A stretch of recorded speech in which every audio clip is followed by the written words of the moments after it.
Hello दोस्तों, आज हम पढ़ेंगे VMOU Kota exam 2026 BA second year examination 2026 Hindi literature Hindi साहित्य पेपर कोड HD04 हिंदी साहित्य के इतिहास है। एग्ज़ाम डेट है 17 अगस्त 2026। जिनके लिए जिसका भी एग्ज़ाम है HD04 उनके लिए इम्पोर्टेंट क्लास रहेगी। यह चौथी क्लास है। इनसे पहले हमने 3 क्लास ले चुके हैं, वो तीनों भी देख लेना। ये चौथी क्लास ये भी देख लेना। इनसे बाद में एक और क्लास आएगी, ये 5 क्लास देख लेना। आपको 90% आपको सवाल मिल जाएंगे इसमें से एक बार क्लास पूरी देखें। और आगे बढ़ने से पहले हमारे यूट्यूब चैनल बालाजी क्लासेस भी को सब्सक्राइब कर लेना। ये 70 नंबर का पेपर होगा, 3 घंटा टाइम होगा आपको पास। अलग अलग खंड होंगे, ए बेस है। पहला खंड है अति लघु उत्तरीय प्रश्न। इनमें सभी प्रश्नों का उत्तर देना है। पहला क्वेश्चन है, संदेश राशक के रचयिता कौन है? संदेश राशक के रचयिता अब्दुल रहमान है। अब्दुल रहमान। अगला क्वेश्चन है, अल्लाह खंड के रचयिता के रूप में किसका नाम प्रसिद्ध है? अल्लाह खंड के रचयिता के रूप में जगनिक का नाम प्रसिद्ध है। अगला क्वेश्चन है, रैदास किस काव्य धारा के प्रमुख कवि है? तो उत्तर है रैदास निर्गुण संत काव्य धारा के प्रमुख कवि है। किस है? निर्गुण संत काव्य धारा के प्रमुख कवि है। अगला क्वेश्चन है, भ्रमर गीत का संबंध किस कवि से प्रमुख रूप से है? भ्रमर गीत का संबंध प्रमुख रूप से सूरदास से है। अगला क्वेश्चन है, पल्लव किस कवि की कृति है? पल्लव सुमित्रानंद पंत की प्रसिद्ध कृति है। त्यागपत्र के लेखक कौन है? त्यागपत्र के लेखक कौन है? त्यागपत्र के लेखक जजेंद्र कुमार है। अगला क्वेश्चन है, वापसी कहानी के लेखिका कौन है? तो वापसी कहानी के लेखिका उषा प्रियवदा है। अगला खंड है लघु उत्तरीय प्रश्न है। क्वेश्चन है, अपभ्रंश साहित्य की प्रमुख विशेषता का वर्णन कीजिए। अपभ्रंश साहित्य की प्रमुख विशेषता का वर्णन कीजिए। उत्तर है, अपभ्रंश साहित्य हिंदी साहित्य के विकास की महत्वपूर्ण कड़ी है। हिंदी भाषा के निर्माण और विकास में अपभ्रंश का महत्वपूर्ण योगदान माना जाता है। अपभ्रंश साहित्य में धार्मिक, वीर, प्रेम तथा नैतिक विषयों की रचनाएं मिलती हैं। अपभ्रंश साहित्य की एक प्रमुख विशेषता धार्मिकता है। जैन कवियों ने बड़ी संख्या में धार्मिक एवं नैतिक विषय पर रचना की। इनमें जीवन की निष्ठता, संयम, अहिंसा जैसे विचार मिलते हैं। दूसरी विशेषता चरित्र काव्य की परंपरा है। अनेक कवियों ने धार्मिक एवं ऐतिहासिक व्यक्तियों के जीवन को आधार बनाकर रचनाएं की। अपभ्रंश साहित्य में लोक जीवन के अनेक तत्व भी दिखाई देते हैं।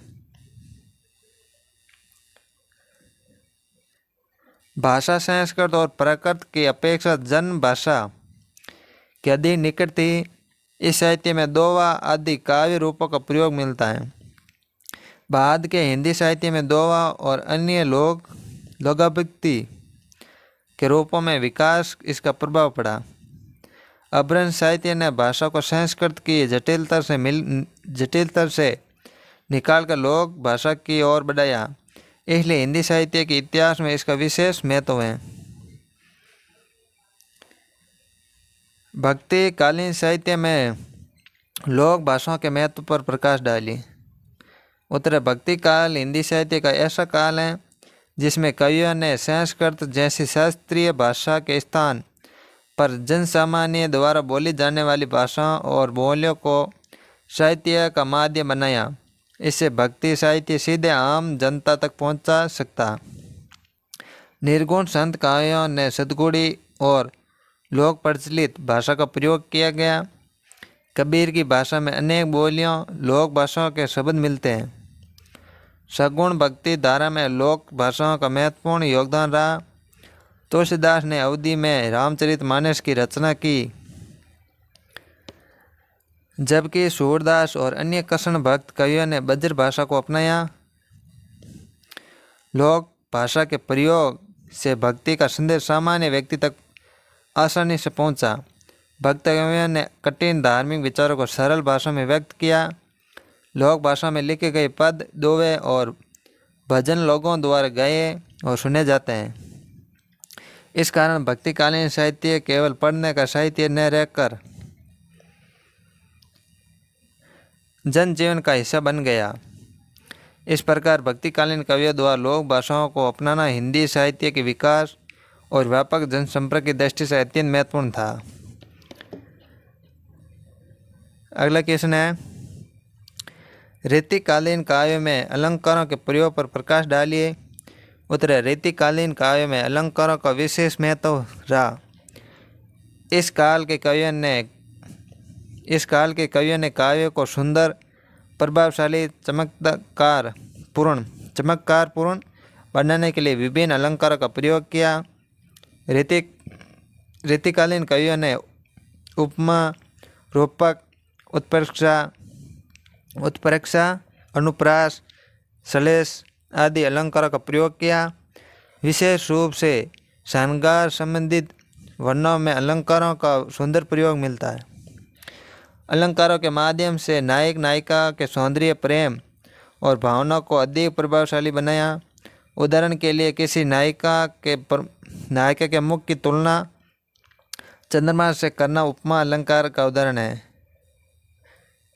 इस काल में केवल अलंकारों का प्रयोग नहीं हुआ, बल्कि आचार्यों ने अलंकारों के लक्षण और उनके उदाहरण भी प्रस्तुत किए।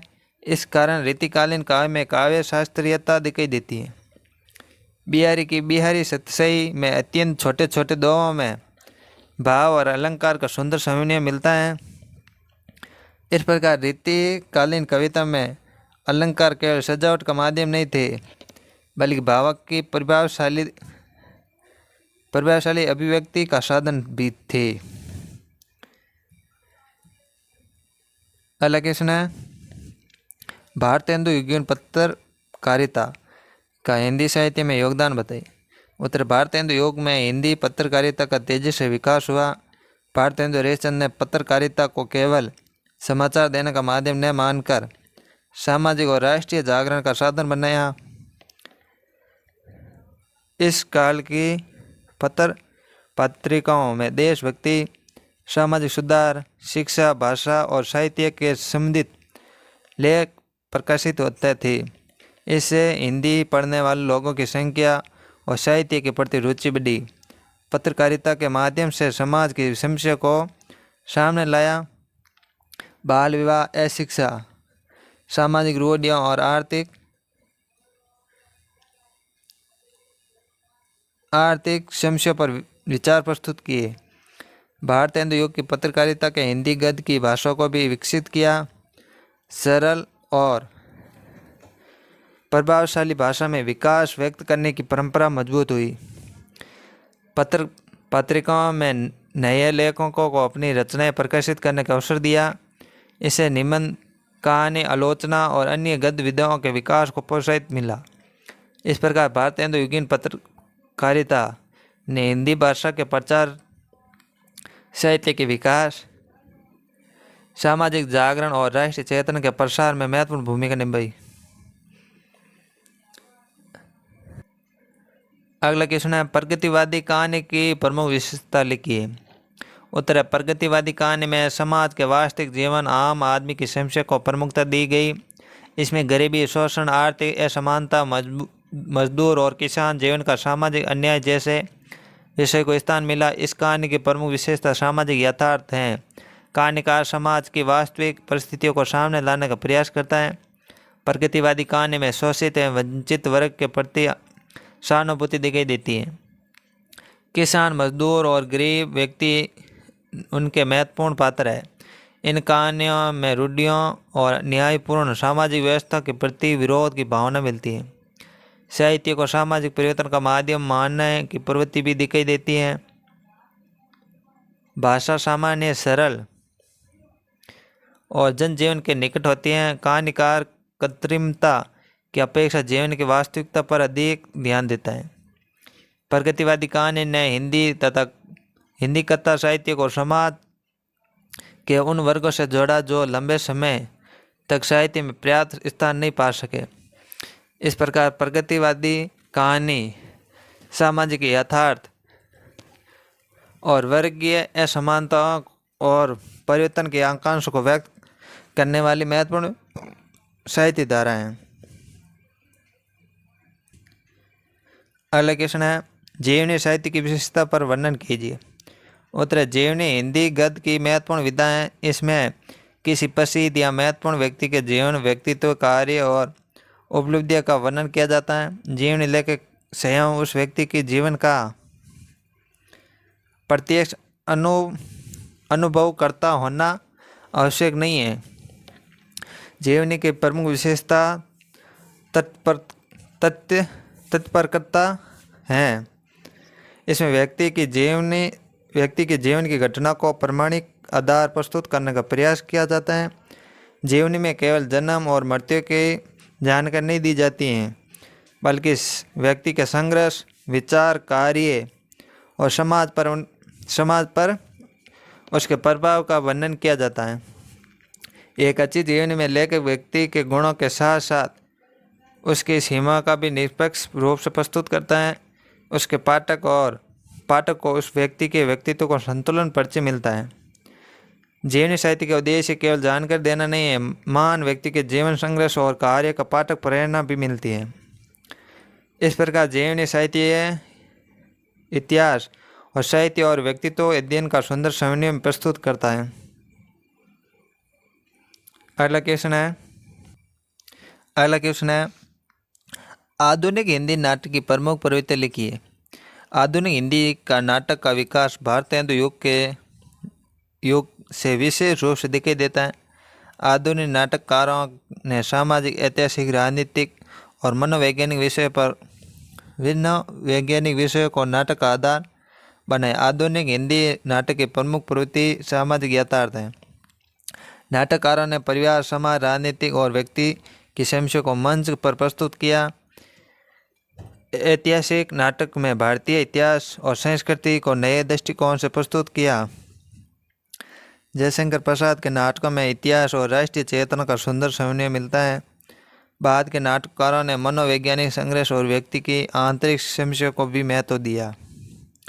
आधुनिक जीवन की जटिलता और पारिवारिक तनाव नाटक के विषय बने। नाटकों में मंचयता, प्रभावशाली संवाद, यथार्थपरक पात्र को महत्व बढ़ा। इस प्रकार आधुनिक हिंदी नाटक ने परंपरागत विषय के आगे बढ़कर आधुनिक समाज, व्यक्ति, उसकी समस्या का अभिव्यक्ति प्रदान की। अगला क्वेश्चन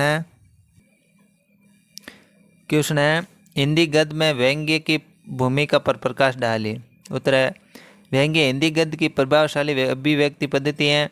इसके माध्यम से लेखक समाज, राजनीतिक और जीवन की विसंगतियों पर कटाक्ष करता है। व्यंग्य का उद्देश्य केवल हंसाना नहीं है, बल्कि पाठक को सोचने के लिए प्रेरित करना है। व्यंग्यकार समाज में मौजूद भ्रष्टाचार, पाखंड, दिखावा, अन्याय और विरोधाभासों को सामने लाता है। हास्य के माध्यम से गंभीर बात को प्रभावशाली ढंग से प्रस्तुत किया जाता है। हिंदी में हरिशंकर परसाई, सर जोशी, श्रीलाल शुक्ल जैसे लेखकों ने व्यंग्य को समर्थ किया। व्यंग्य की भाषा सामान्यतः सरल, चुटीली और प्रभावपूर्ण होती है। इसमें कटाक्ष और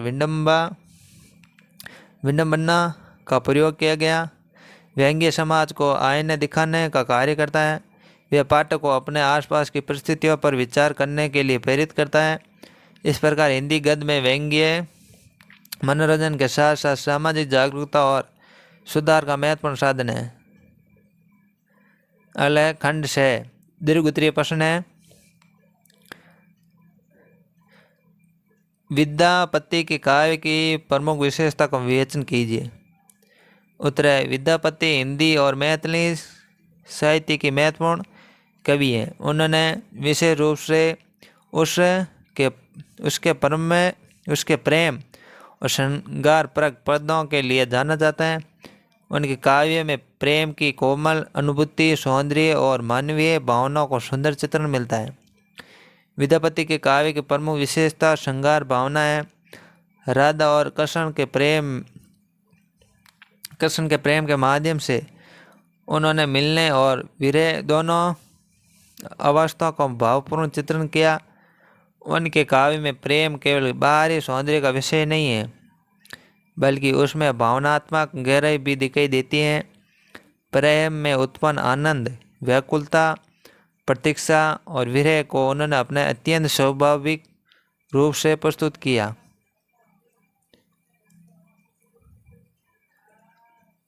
विद्यापति के काव्य में नारी मनोवैज्ञानिक का सुंदर चित्रण मिलता है। प्रेमिका की भावना, उसकी लज्जा, इच्छा, प्रतीक्षा और विरह की अनुभूति को उन्होंने सूक्ष्मता से व्यक्त किया। उनकी भाषा मुख्यतः मैथिली है और उसमें मधुरता और संगीतात्मक दिखाई देती है। उनके पद गेय हैं, उसमें लय का विशेष महत्व है। विद्यापति की काव्य परंपरा का प्रभाव आगे आने वाले कृष्ण भक्ति साहित्य पर भी दिखाई देती है। उनकी प्रेमी व्यक्ति के बाद ने भक्त और श्रृंगार काव्यों को प्रभावित किया। उनके काव्य में लोक जीवन और मानवीय अनुभवों की सहजता भी मिलती हैं। इसी कारण उनकी रचना केवल दरबारी साहित्य तक सीमित नहीं रहती। अतः विद्यापति हिंदी साहित्य की प्रेम और श्रृंगार परंपरा माँ कवि हैं। उनकी काव्य भाषा, मधुरता, प्रेम की गहराई, मानवीय भावना को सूक्ष्म चित्रण उन्हें विशिष्ट बनाता है।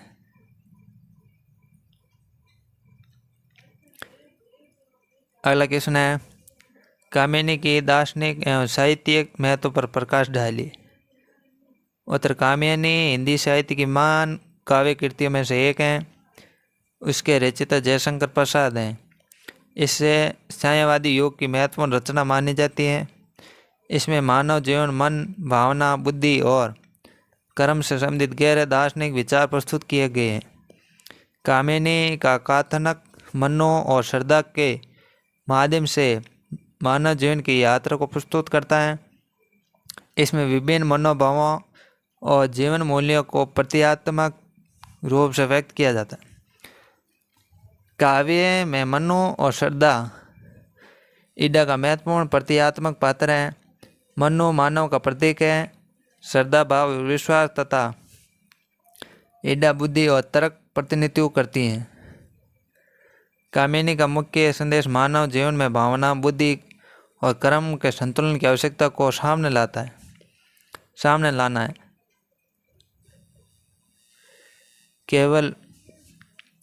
केवल बुद्धि या केवल ही भावना से जीवन पूर्ण नहीं हो सकता है।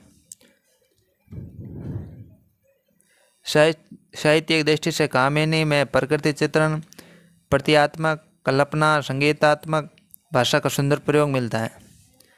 प्रसाद की भाषा संस्कृतनिष्ठ होते हुए भी काव्यात्मक प्रभावशाली है। इसमें मानव के दुख, सुख, संघर्ष, आशा, विकास को व्यापक रूप से प्रस्तुत किया जाता है। इसलिए कामिनी के केवल एक पौराणिक कथा नहीं, बल्कि आधुनिक मानव की समस्या पर विचार करने वाली दार्शनिक कृति हैं। इस प्रकार कामिनी हिंदी साहित्य में दर्शन, काव्य, सौंदर्य, प्रतीकात्मक, मानवतावादी चिंतन का अद्भुत सामने प्रस्तुत करती हैं।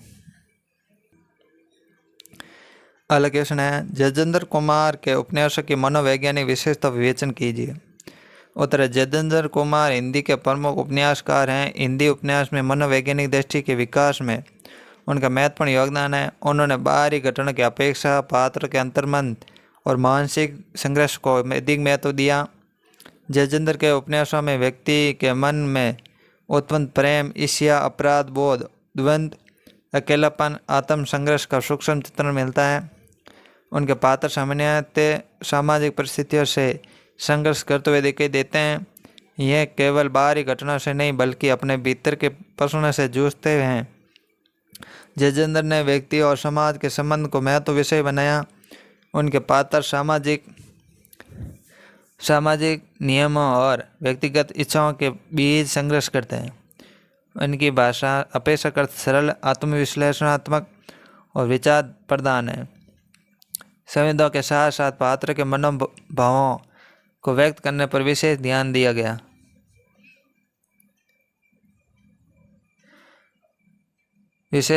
गया। उनके प्रमुख उपन्यासों में त्यागपत्र, सुनीता, परख आदि शामिल हैं। इन रचनाओं में प्रेम, विवाह, नैतिकता और व्यक्ति की स्वतंत्रता जैसे प्रश्नों को मनोवैज्ञानिक दृष्टि से देखा गया है। जयचंद्र की विशेषता यह है कि पात्रों के कार्य के पीछे छिपे मानसिक कारणों को समझने का प्रयास करते हैं। इसलिए उनके उपन्यासों में घटनाओं की अपेक्षा चरित्र और मनोविज्ञान अधिक महत्वपूर्ण है। इस प्रकार जयचंद्र कुमार ने हिंदी उपन्यास को मनोवैज्ञानिक गहराई प्रदान की और व्यक्ति के अंतर्मन को साहित्य को महत्वपूर्ण विषय बनाया। और अगला क्वेश्चन है, निम्नलिखित पर सभी पर टिप्पणी लिखना। पहला है, हिंदी साहित्य में दलित चेतना। हिंदी साहित्य में दलित चेतना पर टिप्पणी लिखनी है। दलित चेतना आधुनिक हिंदी साहित्य की महत्वपूर्ण प्रवृत्ति है। इसमें सामाजिक भेदभाव, जातिगत असमानता, शोषण, वंचित समुदायों के अनुभव को अभिव्यक्ति दी जाती है। दलित साहित्य का उद्देश्य केवल पीड़ा का वर्णन नहीं करना बल्कि समानता, समान अधिकार की मांग को सामने रखना भी है। इस साहित्य में दलित व्यक्ति स्वयं अपने अनुभव और संघर्ष को अभिव्यक्त करता है, इसलिए इसमें जीवन की वास्तविक परिस्थितियों का प्रभावशाली चित्रण मिलता है। दलित चेतना ने हिंदी साहित्य के विषय क्षेत्र का व्यापक बनाया और समाज के उन वर्गों की आवाज़ को प्रमुखता दी जो लंबे समय तक साहित्य में अपेक्षाकृत रहे। इसमें आत्मसम्मान, संघर्ष, सामाजिक न्याय और समानता की भावना प्रमुख है। इस प्रकार ललित साहित्य सामाजिक परिवर्तन और मानवीय समानता की महत्वपूर्ण साहित्य अभिव्यक्ति है। अगला क्वेश्चन है, रिपोर्ताज की विशेषता। रिपोर्ताज हिंदी की गद्य की आधुनिक विधाएं। इसमें किसी घटना, स्थान, परिस्थिति का प्रत्येक और प्रभावशाली विवरण प्रस्तुत किया जाता है। रिपोर्ताज की प्रमुख विशेषता तत्परता और प्रत्यक्ष अनुभव है। लेखक घटना को केवल सूचना के रूप में नहीं देता है, बल्कि उसके वातावरण, प्रभाव और मानवीय पक्ष को प्रस्तुत करता है। रिपोर्ताज में भाषा सरल, प्रभावशाली और चित्रात्मक होती है। लेखक पाठक को घटना का प्रत्यक्ष अनुभव कराने का प्रयास करता है। इसमें समाचार और साहित्य दोनों के गुणों को समन्वय दिखाई देता है। किसी प्राकृतिक आपदा, युद्ध, सामाजिक घटना और महत्वपूर्ण योजना पर रिपोर्ताज लिखा जा सकता है। इस प्रकार रिपोर्ताज तथ्य, साहित्य, संवेदना के मेल किसी घटना का जीवन चित्रण प्रस्तुत करता है। अगला है, हरीश शंकर परसाई का व्यंग्य साहित्य। हरीश शंकर परसाई हिंदी के प्रमुख व्यंग्यकार हैं। उन्होंने व्यंग्य को सामाजिक और राजनीतिक विसंगतियों को उजागर करने का प्रभावशाली माध्यम बनाया। उनके व्यंग्य में पाखंड, भ्रष्टाचार, विश्वास, राजनीतिक स्वार्थ और सामाजिक विरोधाभासों प्रतीक का प्रहार मिलता है। परसाई की भाषा सरल, सुरीली और व्यंग्यपूर्ण है। वे सामान्य जीवन की घटनाओं से गंभीर सामाजिक प्रश्न उत्पन्न करते हैं। उनके व्यंग्य में हास्य के साथ साथ गहरी सामाजिक चिंता दिखाई देती है। उनका उद्देश्य पाठक को केवल हंसना नहीं है, बल्कि सोचने और व्यवहार की कमियों को पहचानने के लिए प्रेरित करता है। परसाई ने हिंदी व्यंग्य को स्वतंत्र साहित्यिक पहचान दिलाने में महत्वपूर्ण योगदान दिया। उनके साहित्य आज भी सामाजिक विसंगतियों को समझने में उपयोगी है। अगला क्वेश्चन है,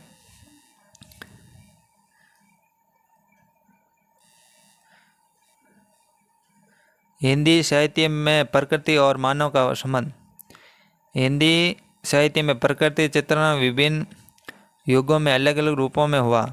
प्रकृति कभी सौंदर्य का विषय बने, कभी मानव भावना के अभिव्यक्ति का माध्यम और कभी जीवन के संघर्ष की पृष्ठभूमि। भक्तिकालीन साहित्य में प्रकृति का संबंध भक्ति और प्रेम से दिखाई देता है। रीतिकाल में प्रकृति का प्रयोग सांसारिक भावनाओं को व्यक्त करने के लिए हुआ है। छायावादी कवियों ने प्रकृति को विशेष महत्व दिया। पंत प्रसाद निराला और महादेवी के प्रकृति को मानव भावनाओं से जोड़कर प्रस्तुत किया। आधुनिक साहित्य में प्रकृति केवल सौंदर्य का विषय नहीं रही। पर्यावरण, प्राकृतिक संसाधनों और मनुष्य के प्रकृति से बदलते संबंधों को भी साहित्य में स्थान मिला। इस प्रकार हिंदी साहित्य में प्रकृति और मानव का संबंध अत्यंत गहरा है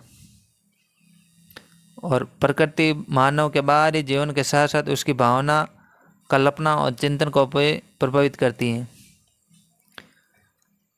ऐसे वीडियो देखने के लिए हमारे यूट्यूब चैनल बालाजी क्लासेस ब्री को सब्सक्राइब कर लेना। वीडियो अच्छा लगे लाइक कमेंट शेयर जरूर करें। यह चौथी क्लास थी। इनसे पहले हमने 3 क्लास ले चुके हैं। 3 क्लास ले चुके हैं, वो तीनों भी जरूर देख लेना। यह चौथी देख लेना। इनसे बाद 1 क्लास और आएगी, वो भी देख लेना। यह थी HD 0504 HD 04 Hindi literature, Hindi साहित्य।